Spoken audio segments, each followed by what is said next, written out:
करणारा नीट करतील ते पुन्हा त्यांची बदली करायच्या भानगडीत पडू नका नाही सरकारच्या मागे लागेल बरं का मी तुम्ही जर त्याच्या बदलीच्या भानगडीत पडले आणि चांगलं आहे ते त्या तुकाराम मुंडे साहेबांना जे धडकेबाज कारभार सुरू केलाय अरे ते चांगलं आहे ना शेतकऱ्याच्या दुधाला मालाला भाव येणार आहे त्याच्यामुळे कारण भेसळ बंद झाली की दुधाचे भाव वाढणार आहे म्हणजे शेतकऱ्याचाच फायदा होणार आहे पण सरकारला एक सांगणं आहे त्यांची बदलीचं लफडे आता जरा बंद करा तिथं राहू दे जरा त्यांना जर बरेच दिवस राहील ना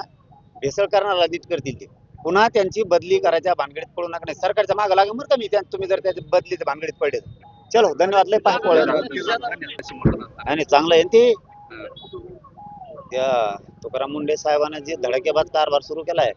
अरे ते चांगलं आहे ना शेतकऱ्याच्या दुधाला मालाला भाव येणार आहे त्याच्यामुळे कारण भेसळ बंद झाली की दुधाचे भाव वाढणार आहे म्हणजे शेतकऱ्याचाच फायदा होणार आहे पण सरकारला एक सांगणं आहे त्यांची बदलीचं लफडे आता जरा बंद करा तिथं राहू दे जरा त्यांना जर बरेच दिवस राहील ना भेसळ करणारा नीट करतील ते पुन्हा त्यांची बदली करायच्या भानगडीत पडू नका नाही सरकारच्या मागे लागेल बरं का मी तुम्ही जर त्याच्या बदलीच्या भानगडीत पडले चलो धन्यवाद लय पाय